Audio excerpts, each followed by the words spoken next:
Hello everybody, welcome and thank you for your interest in our Sidem steering and suspension products. My name is Harold and I have more than 15 years of experience as a mechanic. Today I will talk about a problem in steering and suspension that occurs frequently with premium brands and Multilink suspension systems. We'll talk about broken sylent blocks due to incorrect installation with preload. A sylent block that is being installed in the wrong way, meaning the parts are not tightened at the right moment or with the right torque, results in an installation with preload. You should avoid this because preload will lead to a sylent block getting prematurely and completely worn out. How can you check the car to see if the sylent block has been affected because of preload?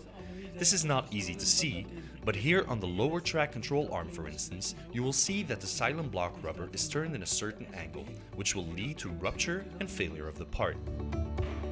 This is an example of a sylent block where preload caused failure of the part. The sylent block got twisted and the rubber ruptured. As a result, the part will break and the track control arm in which it is mounted will no longer perform as it should.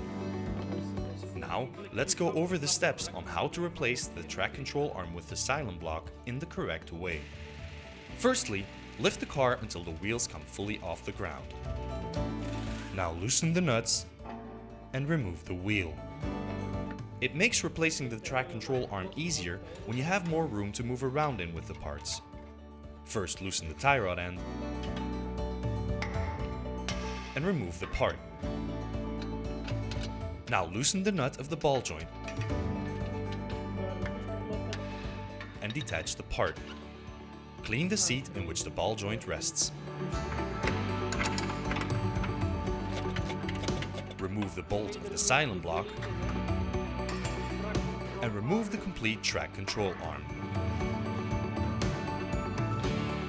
Mount the new track control arm and install the bolt of the sylent block.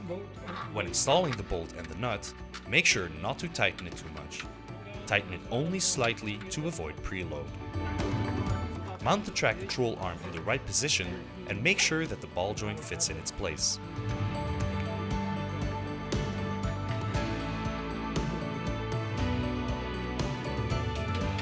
Tighten the nut according to the correct torque prescribed by the manufacturer. Put the tie rod end back and tighten the nut according to the prescribed torque. Now mount the wheel. Lower the car until the wheels are resting on the bridge and only then tighten the bolt and the nut of the sylent block with the correct torque as prescribed by the car manufacturer. Finally, lower the car and perform an alignment test. Important to know when you replace a worn out sylent block is firstly to install the new part in the correct way without preload, and secondly, starting from a certain mileage, it's better not only to replace this part, but also to replace all of the items in the Multilink suspension with a new kit. Seeing one part is worn out, the rest of the items will most likely also have had the same effect of wear and tear. For more information, please visit the Sidem website www.sidem.eu. Thank you for watching and see you next time.